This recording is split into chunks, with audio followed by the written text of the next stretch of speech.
back to Scoundrels Inc., another Star Wars podcast. I am Frank Janish, and this week I'm joined by Brandon Hanna to talk all about the latest two episodes of The Bad Batch, Episode 10, Identity Crisis, and Episode 11, Point of No Return. But before we get to Brandon's overall thoughts on what went down this week on The Bad Batch, make sure to subscribe to the channel for more recaps and breakdowns, especially as we get closer to the release of The Acolyte. That's going to be a lot of fun to cover. Click like on this video and leave a comment about what you thought of this week's episodes of The Bad Batch. There was some pretty heavy material covered here, I felt like, so we'll get into it, Brandon. But also, don't forget, you can always catch us on our podcast feed, on Apple Podcasts, on Spotify, so you can catch us over there, wherever you get your podcast, really. And also, check the description for all the links I just mentioned, for everything that I just mentioned, as well as all our socials, because, let's face it, there's a lot of social media out there today, and we're on a few of them. But with all that out of the way, Brandon, how are you? How you been doing? And without too many specifics, what do you think of this week's episodes of The Bad Batch? I liked it. You know, the first one was kind of like a side quest, but it was, you know, it did not feature the Bad Batch, but I liked the story. So I like it. I kind of like those little bottle episodes that happen from time to time, where it's like something that is like, it still forwarded the plot, but it was not like the journey of the main heroes. I think we've seen that a couple times now, even with The Mandalorian, and those can always be fun when they're done right. So, and then left on a pretty big cliffhanger, I think. So interested to talk about that, because I might have missed something, because I watched these during the day, and there's a big glare on my TV screen. So if it's dark, I don't know what's going on. Yeah. Might have to invest in some blinds or another time of day. But yeah, this I liked the two episodes. It was quite riveting, actually, because first of all, I'm taking it back because it's animation. I don't really go to animation or at least Star Wars animation, I should say, for this type of storytelling per se, even though they've done episodes in the past somewhat like this. But this subject matter, especially with the first episode, Identity Crisis, it was pretty rough. Second episode, still rough, but on a quote-unquote lighter note, if you will. You know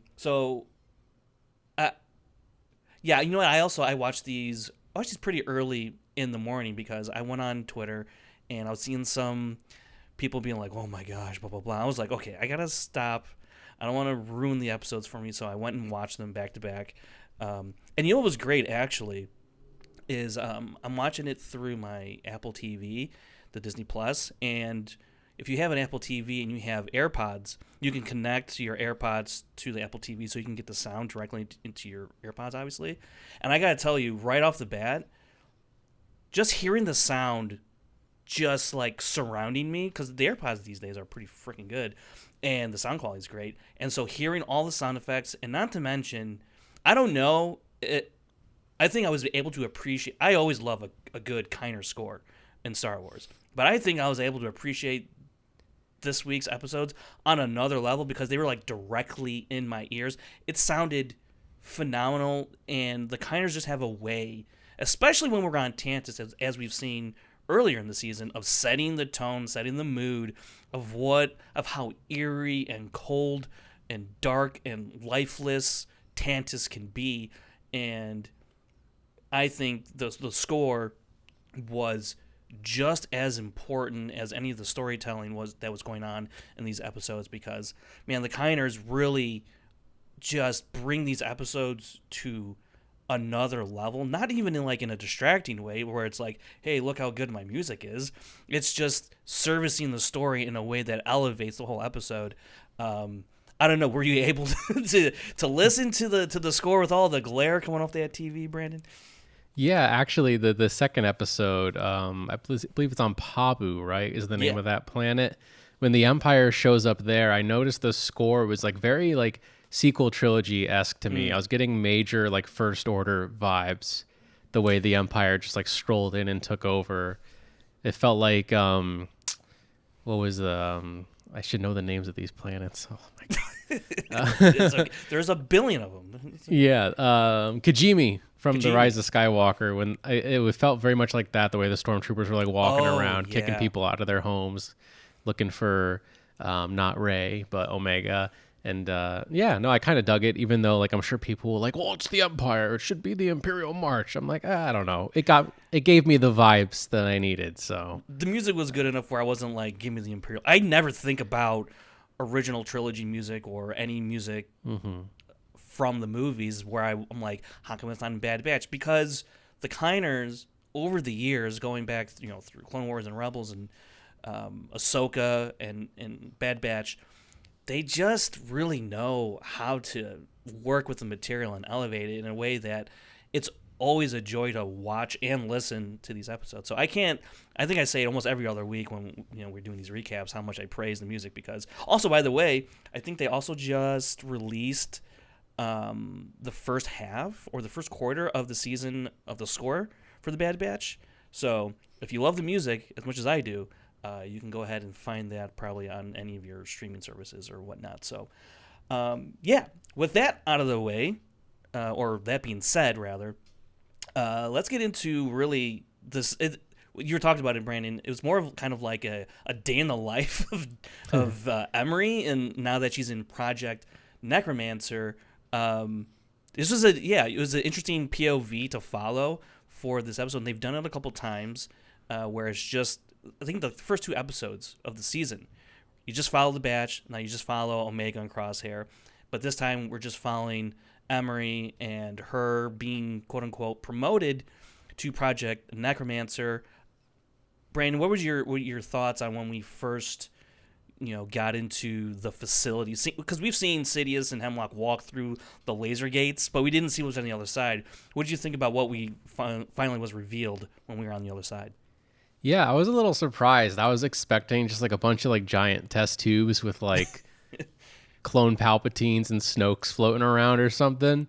And then it's just like a bunch of kids playing with blocks. And I was like, oh, that was like, Right. like it makes so much sense now that I'm seeing it. But like, it was a great like subversion of like expectations, where I was like, oh, obviously, like that totally makes sense. They're keeping Force sensitive kids here.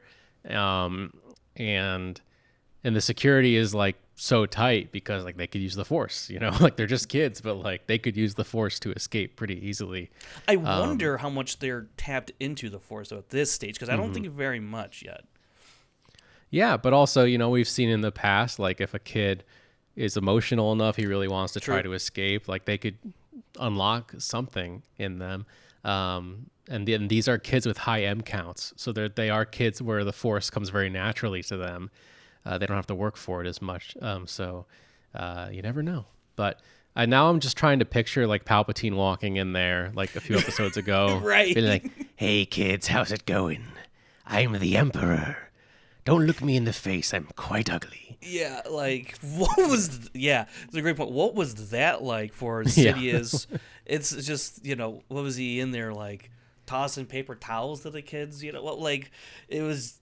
It's funny imagery. It's funny imagery to think about. Oh man. Yeah, it's crazy. But yeah, I could just picture like that. What was the little girl's name? I already forgot. Oh, I forget. Yeah. Maybe it'll come to me, but I can just picture her like saying hi to the Emperor. Hi, how are you? yeah. Because these kids are so you look old. Yeah, these kids are so innocent and wrapped up in this galactic war, this genocide of the Jedi through Palpatine's machinations and Order 66 and all of that. And Project Necromancer, is basically to replicate or create a host basically for Palpatine's essence or life force or whatever, what have you, however they want to ultimately define it. I'm not really sure. But also, this does tie into something we've seen before sporadically in the Clone Wars, in Rebels, in Jedi Fallen Order, the video game, Project Harvester, where it's the Empire going out and taking young Force wielding kids and train them to be part of the Empire and train them in the dark side, part of like the Inquisitorius, that whole project, that whole program that Vader's running off of Mustafar and all that shit. And it's we see Cad Bane, abduct like, I don't know, a 6-month-old. Like, it's crazy. And Emerie, meanwhile, is dealing with, I'm assuming like 6-year-old kids, something around like that age, really young. And I think what was evident through Emerie's actions was the imprint that Omega has left on Emerie and how Emerie interacts with the kids. Would you think about how Emerie kind of slowly took down walls and eventually, kind of warmed up to the kids, even though it's probably too late in some aspects? Yeah, I mean, first of all, the Cad Bane stuff, I immediately, I thought it was funny because I just thought back to Book of Boba Fett when he's like in Freetown and he's just like, Boba Fett used to like work for the Empire. He's a bad man. And I'm just like, right. Oh, you literally abducted kids for the Empire. That's crazy, bro. Like, you should leave with that next time. But no, Cad Bane, I love listening to his voice. He's pretty cool. But yeah, I liked that we got to learn more about Emerie and the kind of like realization, at least for me, that she is like a good person deep down in a bad situation. She doesn't necessarily believe in the Empire, but she's kind of stuck. And I really liked her interaction with Nala Se, basically saying like, hey, like watching over and protecting these kids is your responsibility now. And, what are you going to do? Like I liked that. She was just like, what are you going to do now? It's up to you. It is interesting that Nala Se and Emerie are kind of like on the same page now. Like they have all the same information at this point, and what is Emerie gonna do? And it's a great way to set up for what we could potentially see next week. But before that, really want to touch on Hemlock and his conversation with Tarkin, and how like Hemlock could end up being like another Krennic for Tarkin, where it's just like, oh, I'm taking credit for that, thank you very much, and I'm just gonna off you, be done with you in some way. Yeah, I'm surprised that even Tarkin, even Tarkin doesn't know what necromancer is. Yeah. Like it's above his pay grade. It's too classified for even him, and he's basically like it's always been like him, Vader, and Palpatine, like in my mind, like top 3 in the Empire. So the fact that obviously there was stuff that Vader didn't know about, he doesn't find out about Exegol for like a long time.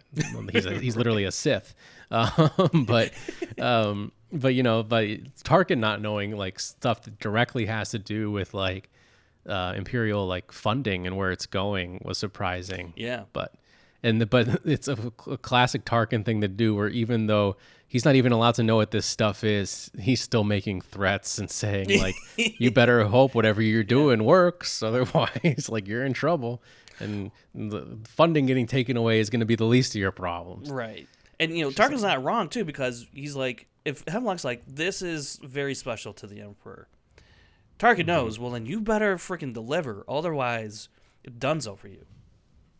Yeah, and I wonder if we could see, like, maybe at the end of the show, like, I don't know what stuff we know timeline-wise, but we do know in The Mandalorian they mention Hux working on Project Necromancer, I believe. Yeah. So I wonder if we could see like that passing of the torch, like the end of the show, like maybe Hemlock dies or he gets fired or something, and Hux comes in at the very end, and it's kind of like something for us fans to go, oh, it's Hux. That would be interesting because, I don't know, as we talked about, a couple weeks ago or last week or a couple weeks ago, how the Bad Batch seems to be kind of like this unintended like nexus of everything is kind of connected or goes through the Bad Batch in some way. And I want to touch on that real quick with not just Necromancer, but Project Harvester, which we've seen in Rebels and Clone Wars and things like that, where Cad Bane or whoever else, bounty hunters, are abducting these kids for the Empire. And I think this is just like another one of those, like, is Necromancer somewhat a feeder program to Necromancer, or to Project Harvester rather, Necromancer into Harvester. Whereas once, Hemlock is done testing these kids and their force capabilities are, found out, or maybe their M count, can't sustain whatever they need for, he sends them off to Project the Harvester, off to the Inquisitorius, and then they get trained in the dark side. And you look at these young kids in this program, and you're just, you're kind of like Emerie, like, what are we doing? Because I think one thing this episode demonstrated, and other episodes have done it as well, but this one, kind of using the children as the subject matter for this, is the Empire is so, lifeless, and it strips you of your humanity, or whatever species you are, I guess. It kind of tries to take that all away from you to demoralize you. And Hemlock even says to Emerie, don't get attached. These are subjects, for experiments. Like, don't get too close to these kids. That's not what these are here for. They're not kids, basically, is what Hemlock's saying. He doesn't even recognize their being alive. He doesn't recognize that they're, their worth, aside from what he wants to get from them for his experiment. So I think it just shows, again, just the dark and insidious nature of the Empire. And it was pretty tough to watch, just like kids, it was kind of like Stranger Things, like the program with 11, and like how the doc, I forget it, but like they had a lot of these different kids, and experimenting on, and eventually they escaped, which maybe hopefully will happen, next week. I don't know, but to get into next week, we gotta talk about episode 11, Point of No Return. The Empire has finally come to Pabu, Brandon. It was inevitable, right? But how did you feel about how everything went down, and the events that occurred there? Yeah, I guess it was bound to happen. It was interesting to see Omega's plan when her dynamic with Crosshair, and she wants to turn herself in, and they've built that relationship where Crosshair goes with her plan and trust her. Yeah. And whether or not it's going to backfire, I still don't know. That's one of my questions from the glare on my TV, is did she have another tracker under her hat or something? Or that's what I was wondering. Did she have two trackers on her body? She played it all right, yeah. Here you go. Here's the only one I got. So I kind of feel like, yeah, I'm kind of with you. There might be another tracker that she might have on her just in case Crosshair didn't come through, which, through no fault of his own, really. I mean, he got attacked, so he wasn't able to be in position to put the tracker on the ship. But it does make for a hell of a cliffhanger of okay, we've lost Omega again. How are we gonna find her? Yeah, I mean, at least now we know that maybe Emerie can help her escape. But ideally, you'd want the series finale of this show to end with a giant assault on Tamptis, with all the clones and Rex and Wolf coming together. Oh man, yeah. Echo and Hunter and all them. So that's what I think is probably going to end up happening. So there has to be something. I think the way she took off her hat, there must have been another tracker under there. I don't know. That's what I was like. I was a little suspicious as well when I was watching. I'm like, maybe, because Omega is going to be Omega and be, she'll have 4 trackers on her, thinking she can get all 4 through, but just in case, one of those mentalities she sometimes has. But we kind of jumped to the end of the episode here, but to kind of go back to the beginning, when the Phase 0 trooper, finds Pabu, and he's doing all this stuff, and I don't know about you, but I wasn't really on, he's tech, just, reprogrammed. I wasn't really on that train up until this episode, where he's breaking into Fee's Navicomputer and all that stuff, doing more tech stuff, if you will, right? And I was like, maybe could be him. Where do you stand, Brandon, on a scale of 1 to 10? What are the odds, that this trooper is a reprogrammed tech? I think it's pretty high. I'd say a 7 or an 8, maybe. Okay. I just story-wise, thematically, it makes sense for that to be him. Just because it does seem so like unceremonious how he quote unquote died last season. And there's like a little bit of like not, maybe it's symbolism, maybe I'm reaching, but her placing the goggles Yeah. like on the planet in that room, and then this trooper does show up like in the same episode. I don't know. Yeah, I mean, Yeah. that's the same thing I thought. Like, why are we bringing up the goggles now? Like, that's interesting timing. Here comes this trooper. Interesting, could be tech. What if the trooper's like walking the halls of Pabu and is like, look at those goggles, huh? Why do I feel like I recognize those goggles? And some weird what do you call it, Winter Soldier thing happens with tech. I don't know. But yeah, it was a pretty bleak. I mean, these were two pretty bleak episodes. I don't know, what'd you say? Yeah, no, I mean, this is like, we see this a lot with the Bad Batch, I think, where some episodes are more like kid friendly than others. Like, it's always been a show that's been like for kids, but it's had like heavy like adult themes in it that are like there if you're paying attention. And so like, I mean, literally, like, we have abducted children as a main plot point throughout this show, and really heavy-handed these last couple episodes, and just like the evil of the Empire and what they're capable of. And yeah, there's a lot there, just like obviously even with like the human connections and relationships with Omega and Crosshair and Hunter and Wrecker and everybody. Yeah, Because it's I am definitely curious. I'm curious about how Crosshair is going to react now, knowing that or feeling like he failed Omega, and I think now that he has a greater emotional attachment to Omega, what is this going to do to him going forward? Yeah, I don't know. If she did have another tracker on her, I think he'll find out pretty quickly because he'll be looking for it, I think. Unless he was paying close attention, assumed that was her only tracker that she gave up. And then maybe like something, maybe he has like a little iPad that like starts blinking or something after he like has like a big crying fit.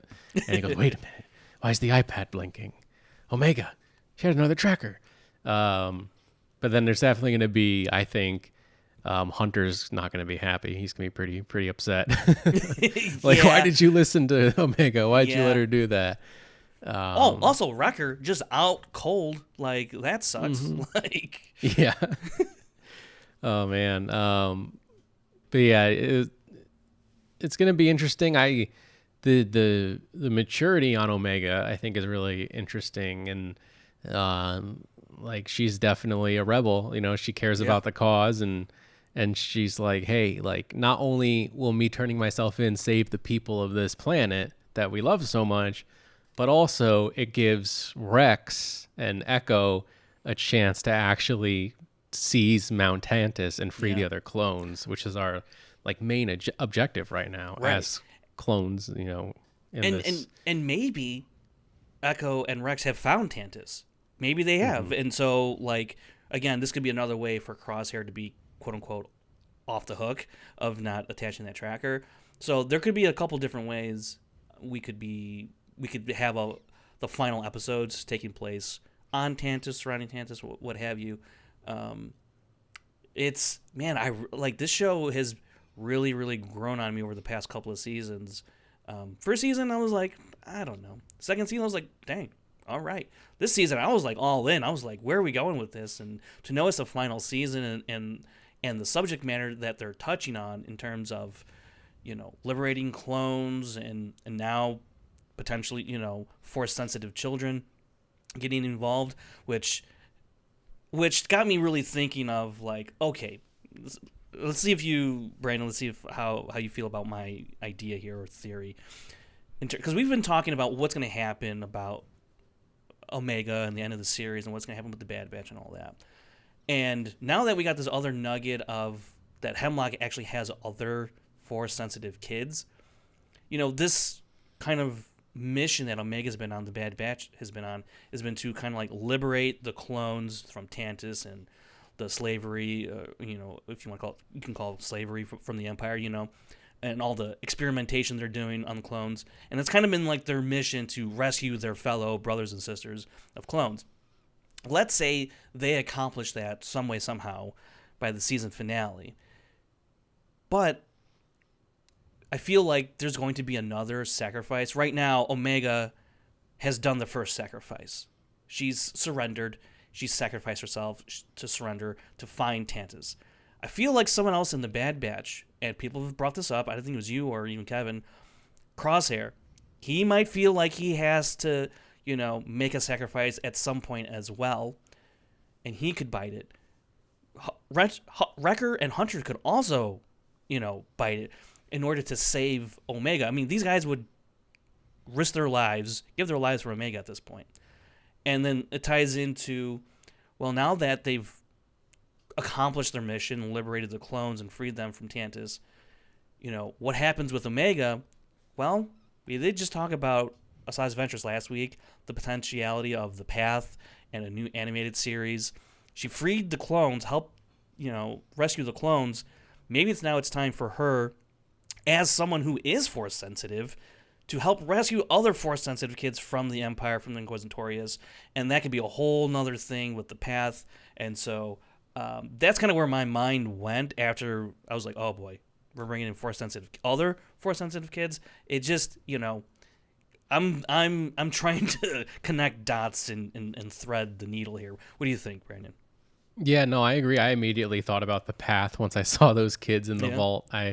I was like, this is perfect opportunity to connect these two stories here a little bit with, whenever they succeed in getting to Mount Tantus and freeing the clones, they're going to free these kids too. And these kids are going to need somewhere to go. And I think that's where ultimately it's going to lead to maybe Ventress coming back. Quinlan Voss showing up at some point, right? Like he's still alive at this point. He's got him because, yeah. I mean, theoretically, presumably, he resurrected Asajj, So that's, if you read Dark Disciple, it looks that way, like he would have been responsible. So I'd be cool, man, if Quinlan and Asajj popped up at the end of this thing and be like, come on, kid, and they're pointing to Omega, I'd be like, oh, hell yeah, that'd be great. Yeah, and who knows? I don't think the Obi-Wan show ever, told us who started the Path necessarily, so no, I don't think so either. I wouldn't be surprised if it's kind of like Omega's brainchild at the end. Oh, where she kind of comes up with it, That would be cool.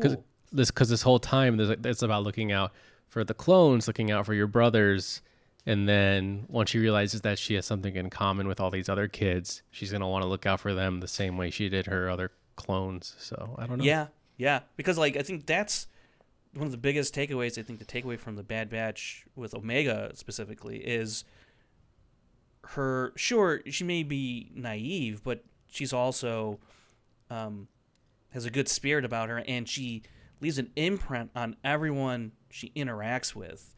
Look at Crosshair and the whole Bad Batch. Really, it took her. Took her a while for all of them to warm up to her and trust her and all that, and just train her. And then obviously we had to break down berries with Crosshair and how she's affected Emerie, and she just makes friends. I mean, Batcher, which had some stuff to do in this episode. We actually saw Gonky for a hot second there. Finally, I was like, all right, getting a little tiff with Wrecker, but wasn't that Wrecker saved Gonk's life? Didn't he? He hugged him, I think, and dove because once he saw the explosive, right? yeah, I think that's right. Yeah, so it was good to see Gonky. Maybe Gonky, knows how to track Omega. Like Omega has a tracker on her that connected to Gonky. We need to get Gonky involved. Is all I'm saying. That's all I'm saying. Yeah, we need more cool droids doing fun stuff. Well, I'm really, man, this show just continually has me. I'm like, I don't know what's gonna happen next week, so I can't wait to find out.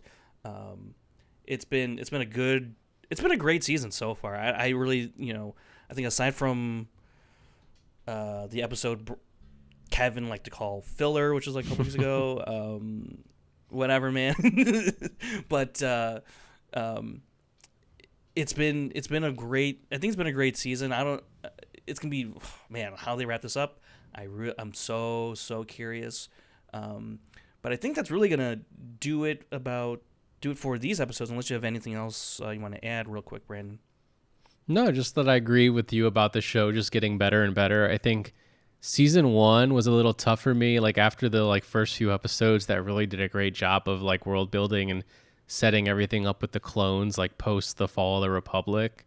Like there was just like a lot of like those like quote unquote like filler episodes, adventure of the week type things that just kind of like lost me for a minute. But seasons 2 and 3, I think, have done a really great job of just like connecting these characters to like the larger Star Wars story, but like not necessarily in a way where it makes everything feel small, but just in a way where it like enriches everything, and then also it's used as a tool to help like develop these characters further. So yeah, and it's kind of like the MO of Star Wars animation. First seasons typically you're always like, what is this?